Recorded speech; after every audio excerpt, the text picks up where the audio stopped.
C'est à tous des PSG. On se retrouve pour ce petit débriefing de la 16e journée de Ligue 1 qui opposait le Paris Saint-Germain face à Monaco. Paris s'est déplacé à Monaco, au stade de Louis II, pour cette 16e journée. Alors, avant de débriefer ce match, c'est une chose à dire. Cette journée-là, c'est joué ce soir, donc le 18 décembre, actuellement, devait se jouer le 5 janvier. Mais, le 5 janvier, il y aura un match Paris-Monaco, mais pour le trophée des champions. Voilà. Donc, Tom, il devait y avoir déjà un match. Là, en fait, ils ont déplacé la 6e journée. Là, aujourd'hui. Parce que Tom, ils vont jouer le trophée des champions. Tu vas faire un match de Ligue 1 et un match de trophée des champions en même temps. Voilà. Donc, tu vois, cette série était jouée en avance. Voilà. Juste pour poser les bases. Alors, donc, Paris conclut cette année 2024 bien. Ah, bon, on a gagné. Voilà. Ça n'a pas été non plus facile. Il y a même quelque chose de spécial à dire sur ce match-là. Mais on va débriefer tout ça ensemble. Alors, on parle du passé à Monaco. Alors, il n'y a pas de Romani a encore été écarté du groupe. On avait une attaque, voilà, on avait, je crois, Doué sur le côté, Dembélé on va dire tout seul devant, et puis Barcola aussi sur le côté. Ah, après sinon tu joues de plus ou moins normal. C'est normal. On s'ajoute bien, mais là, on a eu déjà une belle action de Hakimi en début de match. Je ne sais pas s'il essaie réellement de marquer, mais en tout cas, soit il centre, soit il essaie de marquer, en tout cas, ça passe à pas grand chose. Il tape sur le poteau. Bon, voilà. Mais c'est quand même pas mal. Mais, vers la 17e minute de jeu, il y aura une faute d'un joueur de Monaco qui s'appelle Sindio. Et franchement, les gars, ça méritait carton rouge. Ou au moins un deuxième jaune, puisqu'il a déjà été averti. Un premier carton jaune. Là, sur la faute qu'il fait, pour moi, c'est rouge. Voilà. Ou dans mes cas, un deuxième. Si il fait un rouge, tu me diras. Mais alors, c'est une faute sur moi. Déjà, je vous montre la faute. Vous voyez la faute? Voilà. Et maintenant, je vous mets la photo des conséquences de cette faute. Alors maintenant, vous allez m'expliquer, vous, comment l'arbitre ne met pas un deuxième carton. Parce que là, alors certes, il n'a pas l'intention de faire mal. Oui, si tu veux. Mais il rate son geste. Sinon, frère, tu rates ton geste. Comment ça se fait que ce soit et rester sur le terrain, monsieur? Faute, éventuellement. Mais après, tu as même aussi la sécurité des autres joueurs sur le terrain. Donc, quand tu laisses un joueur, mais alors, qui a fait une faute énorme, tu mérites un rouge, clairement, c'est pour moi c'est rouge. Hein. Tu laisses un joueur qui est comme ça sur le terrain, pour la sécurité des autres joueurs, heureusement qu'ils avaient fait deuxième. Mais mec, là, franchement, même devant Roumain, il ne vous prenait pas. Hein, à la mi-temps, il allait voir l'arbitre en disant mec, t'as vu là? Hein, t'as vu celui-là, je suis défiguré. Pourquoi il n'y a pas eu de carton? Même moi, je me le demande. Même moi. Hein? Bon, franchement, là, les gars, je suis énervé. Parce que ce genre de faute-là, même pour les autres moins, il y a carton. Je n'aurais pas si c'était un rouge direct. Même si ça méritait. Mais au moins, tu mets un deuxième jaune. Tu fais un carton rouge. Mais c'est ça, mais voilà, la règle, c'est là, tu mets un carton. Pour ce genre de geste-là, il faut un carton. Je ne vais pas plus m'attarder dessus. J'allais dire que l'arbitre, ce soir, monsieur le texier, ça va pas jouer en notre faveur. Hein. Bref, mais une petite vengeance. Donc, Dira a été remplacé par Safonov après. Voilà. Et à la 24e minute de jeu, sur une passe décisive d'Hatimi, il a rappelé ça fera 1-0 pour Paris. C'est un but de Désiré Doué. Il a marqué en Ligue des Champions. Il a fait des passes décisifs. Et maintenant, il marque son premier but en Ligue 1. On peut dire, parce que je pense que j'ai pas été le seul à critiquer Doué. Hein? Voilà. Ex-champion olympique, hein. Enfin, vice-champion olympique. Donc, voilà. C'est vrai qu'il a fait beaucoup de temps de jeu aussi. Là, il était souvent remplaçant. Mais là, depuis quelques matchs, Doué, tu t'es fait désirer et t'es doué. En plus. Voilà. C'est Hatimi, il est dans sa déparation. Il a passe et Doué pareil dans sa déparation. Il frappe 1-0 Paris à 21e minute de jeu. Je dis c'est bon, 1-0. C'est parfait. Voilà. Il y a le point de Naruma.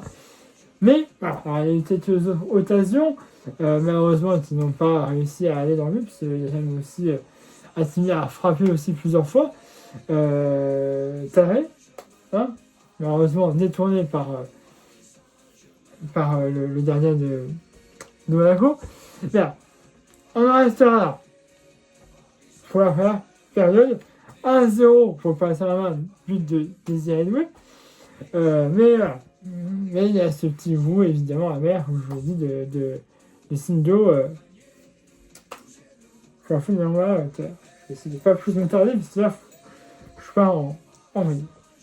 Bref, on a sur le terrain, c'est pas ouf, hein, on va pas se mentir. Et à la 43e minute de jeu, l'arbitre, il va. S'il fait faute du PSG, et donc penalty pour Monaco. Alors, le penalty, oui, on peut dire que oui. Voilà. C'est une faute de main, voilà, de Martinez, c'est la main elle est décollée du corps, hein, voilà. Et puis l'arbitre pense que Martinez aurait pu faire autrement, hein, il aurait pu soit faire ça ou laisser Martinez ça pour éviter de faire faute. Heureusement, il décale un peu le bras et effectivement, donc, faute, penalty pour Monaco. Et donc, à 53 de jeu, ce sera Ben Chedir qui va marquer. Safov c'était du bon côté, mais malheureusement, ça fait 1-1, égalité, but de Ben Chedir sur penalty à la 53e de jeu. Là, je dis putain, tu vois, même si à égalité, on reste une série d'invincibilité. Mais j'aimerais bien quand même terminer l'année 2024 en Ligue 1 avec une victoire.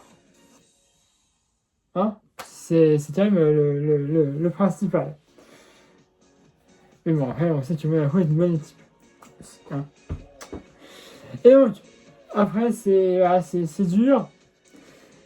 Et puis, 60e minute de jeu, il y aura encore un but pour Monaco de Mbolo. Voilà. Il y a un derfouillage de défense. Martinez qui ne va pas assez. Et Mbolo qui, du bout du pied, marque. Sa fois, était un petit peu. Enfin, était au premier poteau. Et là, la balle part sur mon poteau. Donc c'était presque impossible pour Safonov d'arrêter ce tir. Donc ça fait 2-1 pour Monaco. On avait aussi une tête de João Neves malheureusement, c'était carré aussi. Marquinhos, évidemment carré aussi, mais qui ont été toutes les deux arrêtés par le gardien de Monaco.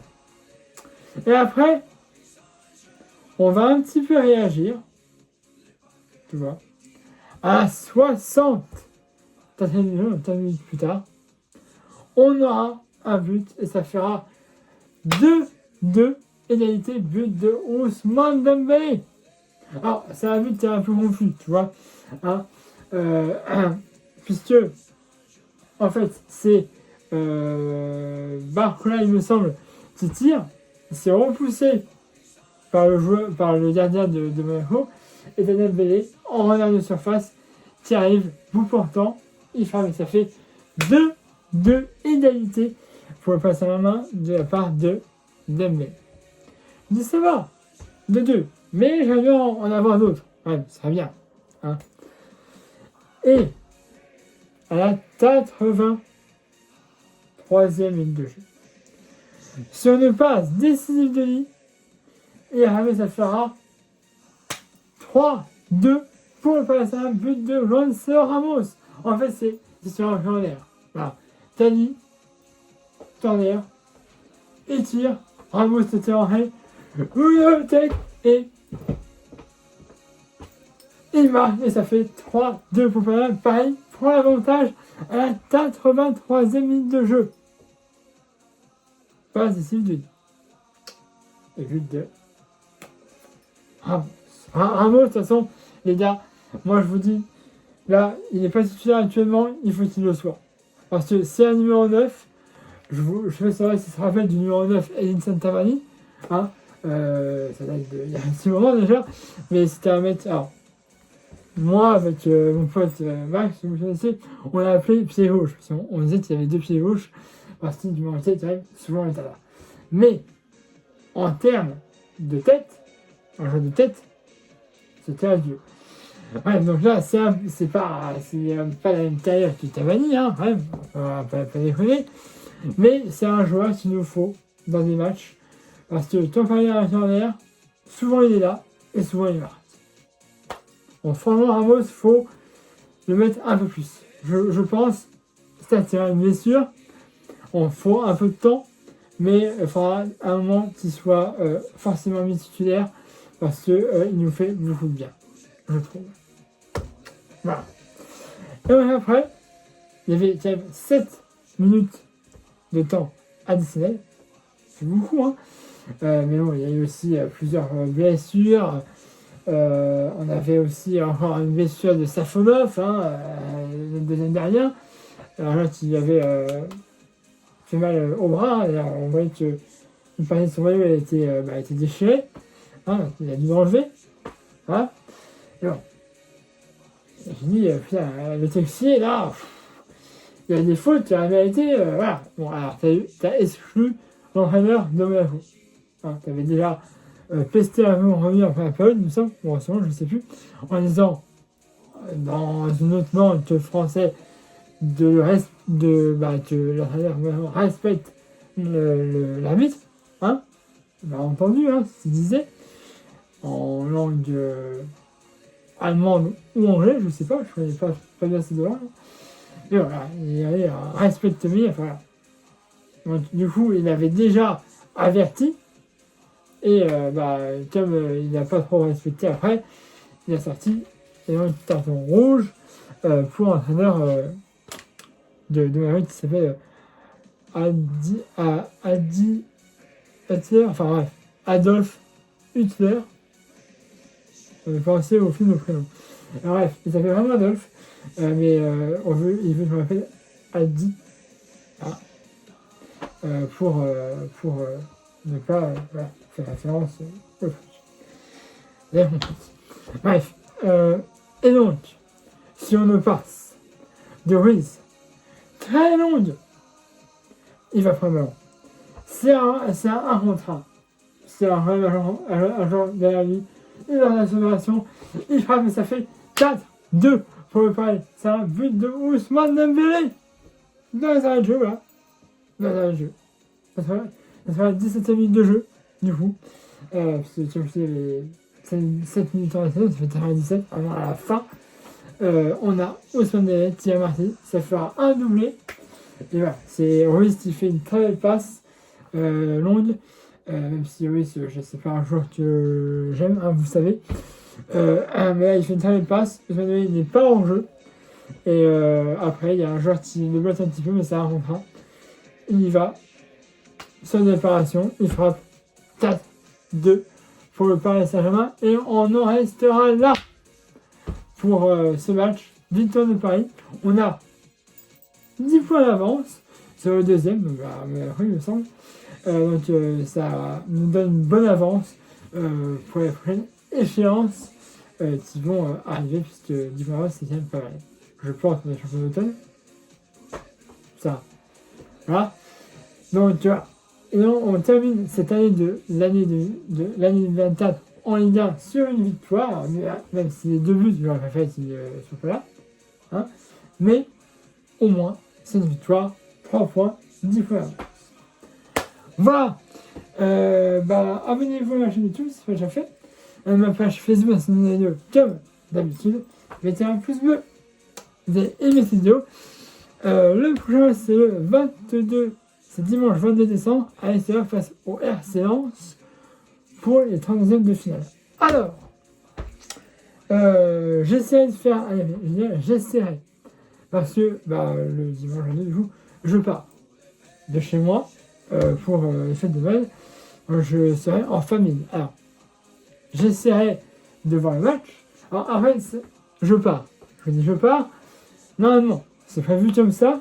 Après, peut-être qu'il y aura des séances qui fait que je ne partirai pas. Hein. Je pense par exemple peut-être à une annulation de train, à un Covid, j'en sais rien. Mais là, en tout cas, normalement, je suis censé partir à ce moment-là pour les fêtes de Noël. S'il y a, comme je te dis, une chose ou une autre qui arrive, je resterai chez moi. Hein, il faut faire des fêtes d'ici. Mais normalement, je suis censé partir. Alors, j'essaie de vous faire un film qu'il arrive. Je sais comment je ferai. Et je le ferai. Voilà, j'essaie de le faire comme je peux. Si y a une circonstance, après, je peux rester ici. Voilà, mais en tout cas, j'essaie de vous faire un match. C'est 32e de finale de la Coupe de France pour Paris, dimanche 22 décembre, à ça face au RC Lens. On est 18 minutes, 18 minutes de vidéo. C'est énormément, excusez-moi, mais je me suis attardé sur plein de choses. Voilà, donc abonnez-vous à ma chaîne YouTube si ce n'est pas déjà fait. Regardez ma page Facebook, c'est une vidéo comme d'habitude. Mettez un pouce et une vidéo. Et puis si on ne se revoit pas d'ici là, je vous souhaite à tous un bon Noël et une bonne année. Et puis on continuera les vidéos, hein, vous savez, quoi qu'il arrive, je continuerai. Je veux remercier aussi tous les personnes qui s'abonnent à ma chaîne. Merci infiniment. Pour moi, c'est un bonheur de vous faire partager mes ressentis et mes visions sur les matchs du Paris Saint-Germain. J'espère que ça vous fait aussi plaisir. Et puis, on remercie pour ceux qui aiment mes vidéos et qui s'abonnent par la suite aussi à ma chaîne. Voilà, je ne vous arrange pas plus longtemps. On a 19 minutes de vidéo. C'est l'argent. Abonnez-vous à ma chaîne YouTube si ce n'est pas déjà fait. Il y a ma page Facebook dans cette vidéo comme d'habitude. Et puis aimez cette vidéo. Allez, voilà, c'est à tous, c'est Paris Magique.